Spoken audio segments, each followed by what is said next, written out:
The Cry. Across the void. The crystalline spires of Zephyros Prime caught the light of twin suns, casting rainbow patterns across the peaceful capital city below.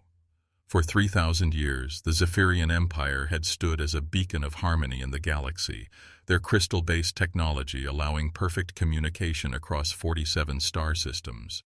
Their cities hummed with gentle melodies that resonated through the living crystal structures, creating a civilization where conflict had become nothing more than ancient history.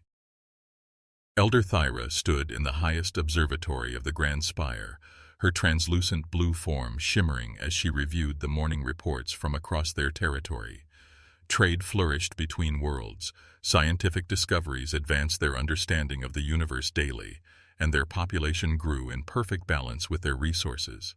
The Zephyrians had achieved what many species only dreamed of: true galactic peace. But today's reports carried something unusual.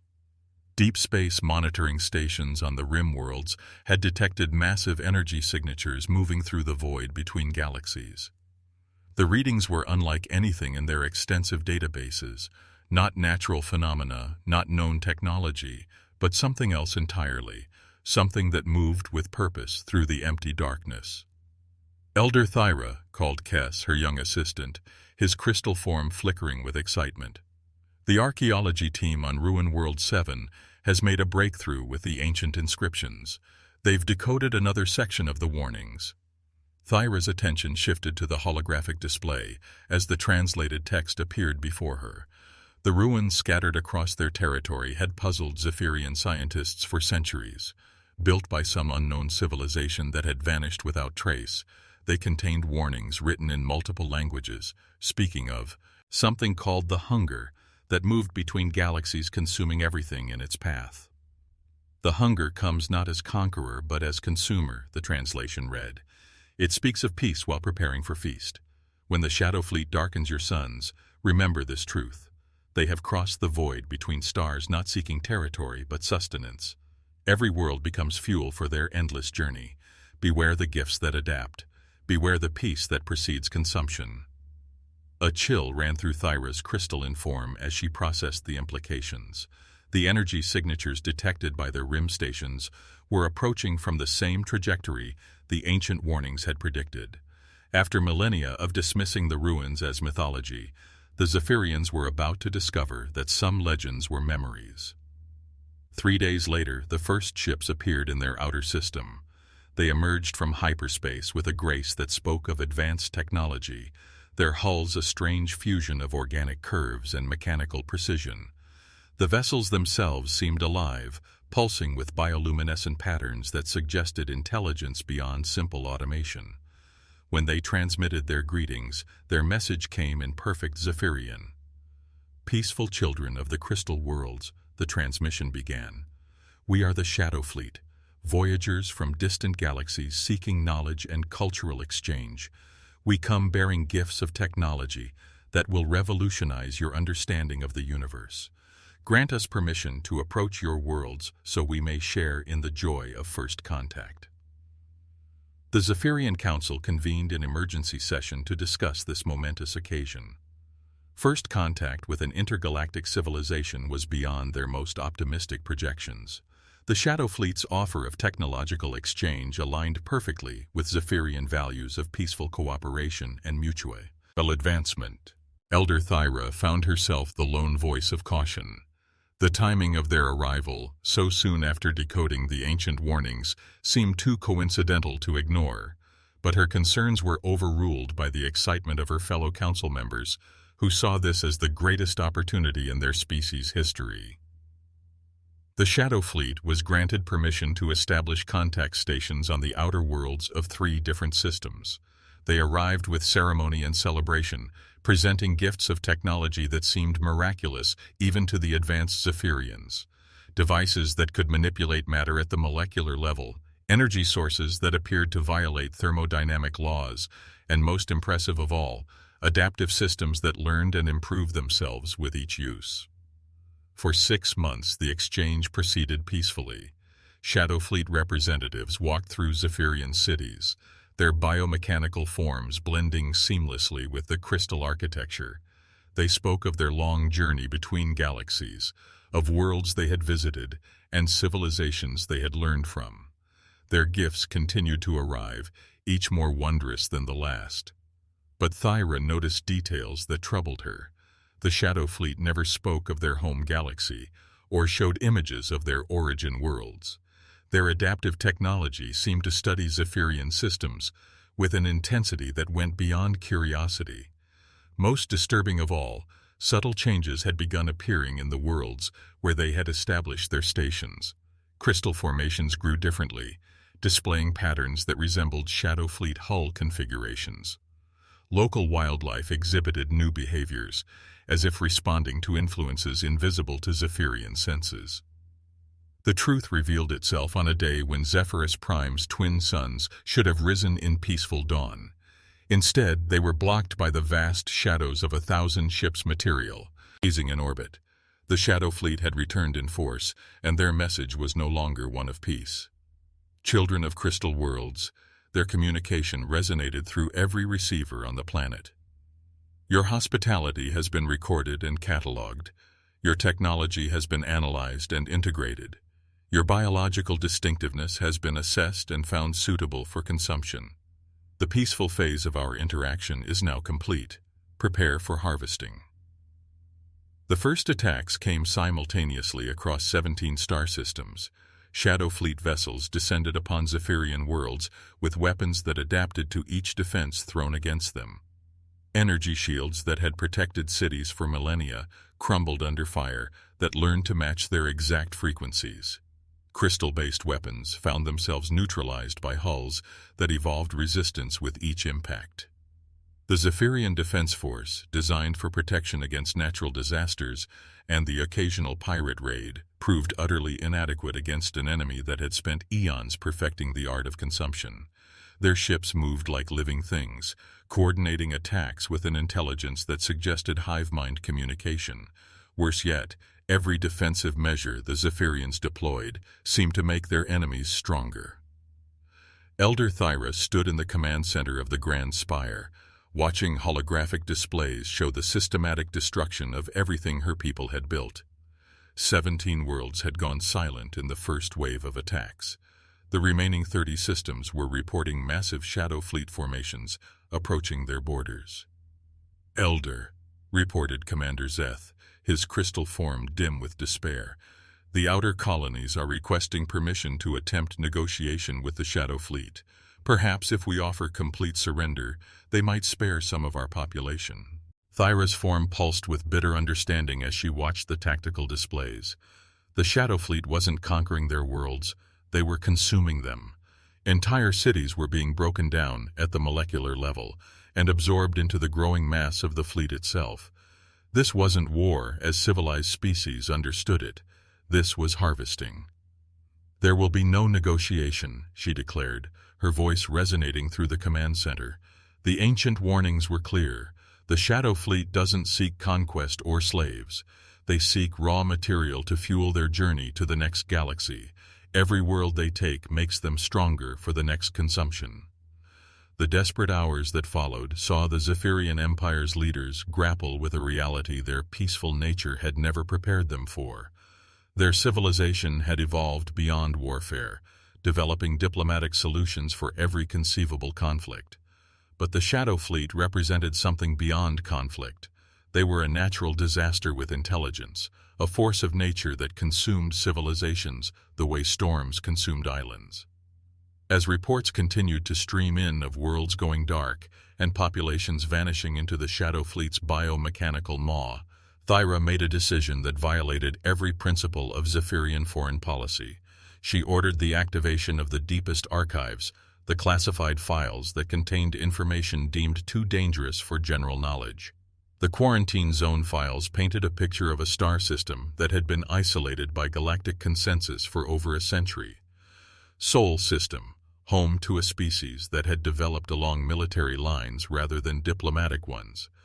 A species whose first response to threats was overwhelming force rather than negotiation. A species so dangerous that every major galactic civilization had agreed to maintain strict non-contact protocols. Humans, Thyra whispered, reading their species designation from the classified files.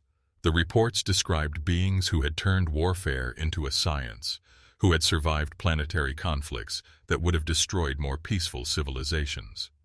Most disturbing of all, they had achieved technological advancement through military necessity rather than cooperative research.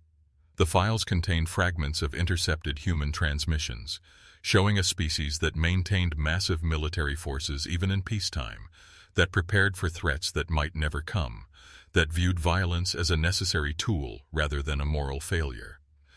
Everything about them represented what civilized species had evolved beyond. "Prepare the emergency broadcast system," Thyra commanded, her decision made despite the protests of her council. "We're going to violate the quarantine zone protocols." The message that transmitted from Zephyros Prime violated every treaty and agreement the Empire had signed regarding contact with dangerous species. It was broadcast on all frequencies, using every communication method in their extensive database, hoping that somewhere in the Sol system, someone might be listening. To any intelligence in the Sol system, the message began. "The Zephyrian Empire faces imminent extinction. We are under attack by an intergalactic force that consumes entire civilizations. Our peaceful methods have proven inadequate. We know you are considered too dangerous for diplomatic contact, but we're hoping that what makes you dangerous might also make you capable of stopping what we cannot. We're attaching all tactical data on the Shadow Fleet and our current locations. If you value life in any form, please respond." As the transmission propagated across subspace networks toward the quarantine system, Thyra wondered what kind of response they might receive. The humans had been isolated because they were considered a threat to galactic peace, but facing extinction from a force that viewed peace as weakness, perhaps humanity's dangerous nature was exactly what the galaxy needed. The Shadow Fleet continued its systematic consumption of Zephyrian worlds, unaware that their latest victims had just sent a call for help to the one species in local space that understood war not as a failure of diplomacy, but as an art form requiring absolute commitment to victory. Deep in Sol's system, monitoring stations were already analyzing the alien distress call and preparing to wake a sleeping giant that had been waiting for exactly this moment to prove that sometimes peace could only be preserved through the application of overwhelming force. When Deathworlders answered the call, Captain Elena Rodriguez stood in the command center of Mars Defense Station Olympus, watching the alien transmission decode itself for the third time. The Universal Translation Matrix had been running continuously for 12 hours, confirming what every analyst already knew. This was humanity's first genuine distress call from an extrasolar civilization, and it described a threat beyond anything in their worst-case scenario files. The monitoring stations had been tracking unusual energy signatures approaching from the galactic rim for weeks. What they had assumed to be natural phenomena or distant stellar events were now revealed to be the Shadow Fleet that the desperate Zephyrians described in their final transmission. The tactical data painted a picture of an enemy that had perfected consumption warfare over millennia of intergalactic travel. Rodriguez had served through the Martian Independence War and the Titan mining conflicts, but this represented something entirely different. Humanity had always prepared for war with other human factions, rogue AI systems, or hypothetical alien aggressors. They had never prepared for an enemy that treated entire civilizations as fuel stops on an endless journey between galaxies. "Captain," called Lieutenant Chen from the communications station, "we're receiving priority flash traffic from Earth Command. Admiral Harrison is requesting immediate tactical assessment and fleet readiness reports." Rodriguez nodded, her mind already working through the implications. The United Earth Defense Council had spent decades maintaining military readiness for threats that most citizens believed would never materialize. Critics had called their massive defense spending paranoia, arguing that resources should be devoted to peaceful expansion and scientific research instead of preparing for wars that might never come. The alien distress call had just validated every defense expenditure of the past century. Within 6 hours, emergency sessions were convening in every major military command center from Luna Base to the outer system defense platforms. The evidence was overwhelming. An extinction-level threat was systematically consuming an entire galactic civilization, and Earth might be next on their feeding schedule. Admiral Sarah Harrison stood before the assembled Joint Chiefs in the Pentagon's deepest bunker, holographic displays showing the path of Shadow Fleet advancement through Zephyrian space. The tactical analysis was sobering. At their current rate of consumption, the Shadow Fleet would have processed the entire Zephyrian Empire within 3 months, gaining resources and technological capabilities with each conquered world. "Ladies and gentlemen," Harrison began, her voice carrying the weight of species survival, "we face a decision that will define humanity's future in the galaxy. We can maintain our quarantine protocols and hope this threat passes us by, or we can intervene on behalf of beings we've never met against an enemy that views consumption as a natural right." The debate that followed tested every principle of human military doctrine. Some argued for defensive preparation, using the time to fortify Earth's systems against potential Shadow Fleet advancement. Others advocated for immediate intervention, pointing out that every day of delay allowed the enemy to grow stronger through successful consumption. General Martinez, head of the Strategic Space Command, presented the case that swayed the Council. The Shadow Fleet's greatest advantage isn't their adaptive technology or superior numbers. It's that they've never faced organized military resistance. Every civilization they've encountered has been peaceful, approaching conflict through diplomatic channels that gave the fleet time to study and counter their defenses. They've never fought an enemy that treats war as a profession. The vote was unanimous. For the first time in human history, the species would fight not for territory or resources, but for the survival of strangers who had risked everything to call for help. The decision carried a weight that every council member understood. This would be humanity's introduction to galactic civilization, and it would be written in the language they understood best. The fleet that assembled in Earth's outer system represented the culmination of human military evolution. 200 vessels designed for every conceivable form of warfare, from fast attack craft equipped with experimental weaponry to massive dreadnoughts capable of reducing moons to debris. Each ship carried crews trained from childhood in tactics that assumed enemy adaptation, technological superiority, and numerical disadvantage. Captain Rodriguez found herself assigned to the flagship Indomitable, a heavy battlecruiser that had been constructed in the shipyards of Europa using technologies developed specifically for fighting unknown threats. The ship's AI systems were designed to analyze enemy capabilities in real time. Its weapons could switch between 17 different energy types within seconds, and its armor incorporated lessons learned from every conflict in human history. The journey to Zephyrian space took 18 days through hyperspace lanes that human ships had never traveled. Long-range sensors painted an increasingly disturbing picture as they approached the conflict zone. Entire star systems showed energy signatures consistent with molecular-level deconstruction.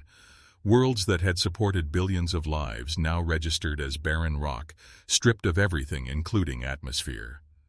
"Captain Rodriguez to all vessels," Elena transmitted as the fleet emerged from hyperspace at the edge of what had once been the Zephyrian outer territories. "We are now in hostile space. Assume all contacts are enemy until verified otherwise. Remember your training and remember why we're here."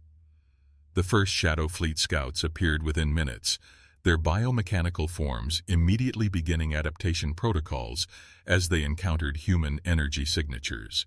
But instead of the gradual defensive measures they had come to expect from civilized species, they found themselves facing an enemy that opened fire before establishing communication. Human combat doctrine had been forged in conflicts where hesitation meant death. The scouts were destroyed before they could transmit detailed information about human capabilities, buying precious time before the main Shadow Fleet formations realized they were facing something different from their usual prey. The tactical picture that emerged over the next several hours revealed the scope of the challenge. The Shadow Fleet had grown to over 3,000 vessels through their consumption of Zephyrian resources, each ship incorporating adaptive technologies stolen from dozens of conquered worlds. Yes, they moved with the coordination of a hive mind, sharing information instantly and adjusting tactics across the entire fleet simultaneously. But humans had advantages the Shadow Fleet had never encountered. Their ships were designed by engineers who assumed their enemies would adapt, leading to redundant systems and modular weaponry that could be reconfigured faster than most species could analyze them. Their tactics were developed by strategists who viewed deception and misdirection as fundamental tools rather than dishonorable tricks. Most importantly, human crews had been selected and trained for exactly this scenario, fighting an enemy that was stronger, more advanced, and completely committed to their destruction. The first major engagement occurred near the shattered remains of Zephyros Prime, where Shadow Fleet formations had been methodically processing the planet's crystal cities. Human forces approached using stealth technologies that had been refined through decades of intersystem warfare, appearing at close range before the enemy could mount effective resistance. Captain Rodriguez watched her tactical displays track the progress of the battle, analyzing patterns that would have been invisible to more peaceful civilizations. The Shadow Fleet's coordination was their strength, but it was also a potential weakness. They adapted as a collective, meaning successful tactics against one ship would eventually be countered by the entire fleet. All vessels implement Protocol Chaos, Rodriguez transmitted, authorizing the use of deliberately unpredictable attack patterns designed to prevent enemy adaptation. Human ships began switching between weapon types and tactical approaches faster than the Shadow Fleet could process, each vessel operating independently while maintaining overall strategic coordination. The result was unlike any engagement the Shadow Fleet had ever experienced. Instead of facing a coordinated defense that they could analyze and overcome, they found themselves battling an enemy that seemed to change its nature with every exchange of fire. Energy weapons gave way to kinetic bombardment, which shifted to exotic particle beams, which transformed into gravity manipulation devices that the fleet had never encountered. But the most devastating aspect of human warfare wasn't technological. It was psychological. The Shadow Fleet had grown accustomed to enemies that retreated when faced with superior force, who sought negotiation when destruction seemed inevitable. Human forces pressed their attacks, even when facing overwhelming odds, treating every engagement as a fight to the death rather than a tactical exchange. The Shadow Fleet's biomechanical ships began exhibiting behaviors their creators had never programmed. Faced with an enemy that seemed genuinely committed to mutual destruction rather than self-preservation, their adaptive systems began producing defensive rather than offensive modifications. For the first time in their intergalactic journey, the Shadow Fleet was learning to fear. The turning point came when human forces rescued the survivors on Zephyrian evacuation ships. Elder Thyra's transmission from the refugee fleet contained detailed information about Shadow Fleet internal communications, revealing that their collective consciousness was showing signs of something unprecedented: doubt. "Captain," reported Lieutenant Chen, "we're receiving tactical intelligence from the Zephyrian survivors. They've been monitoring Shadow Fleet communications throughout the conflict. The enemy formations are requesting permission to withdraw from this sector." Rodriguez studied the intelligence data, recognizing the strategic opportunity. The Shadow Fleet had never faced organized resistance that forced them to expend more resources than they gained through consumption. Human tactics had turned their feeding frenzy into a costly battle that threatened their ability to continue their intergalactic journey. "Open a channel to all Shadow Fleet vessels," Rodriguez commanded, making a decision that would echo through galactic history. "This is Captain Elena Rodriguez of the United Earth Defense Force. You have exactly 1 hour to withdraw from this sector and return any Zephyrian survivors you've taken. If you're still in this system after that deadline, we'll demonstrate why peaceful civilizations call us a quarantine species." The response came not in words, but in action. Shadow Fleet formations across 17 star systems began withdrawing simultaneously, their biomechanical ships moving with urgency rather than their usual methodical precision.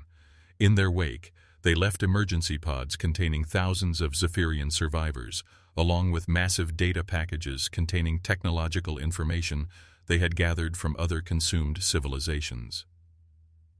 Elder Thyra's crystal form shimmered with emotions that had no human equivalent as she stood in the Indomitable's conference room, surrounded by beings she had been taught to fear. The humans who had answered her desperate call weren't the savage conquerors described in galactic files. They were protectors who had risked everything to save strangers from a fate beyond imagination. "Captain Rodriguez," Thyra transmitted through the translation matrix, "my people owe you a debt that cannot be calculated. But I must ask, what happens now? The Shadow Fleet will return, stronger and better prepared. They know about humanity now." Rodriguez nodded, understanding the implications. By intervening, humanity had painted a target on Earth that would be visible from anywhere in the galaxy. But they had also proven something that would reshape galactic civilization forever. "Elder Thyra," Rodriguez replied, "humanity has spent our entire existence preparing for threats that might never come. We built weapons for wars we hoped never to fight, trained soldiers for enemies we might never meet, and maintained fleets for conflicts that seemed impossible. Today, we discovered that all of that preparation wasn't paranoia. It was necessity." The joint communique that transmitted from the combined human-Zephyrian fleet marked the beginning of a new era in galactic relations. The quarantine zone around Sol system was officially dissolved, replaced by mutual defense treaties that recognized humanity's role as the galaxy's immune system, the species that other civilizations could call when peaceful solutions failed. The Shadow Fleet would return, as such forces always did, but they would find a galaxy that was no longer helpless, protected by a species that had turned warfare into an art form, and viewed the defense of innocent life as the highest calling. The message that propagated across subspace networks carried a simple truth that would reshape interstellar politics forever. Sometimes peace could only be preserved by those willing to wage war for it.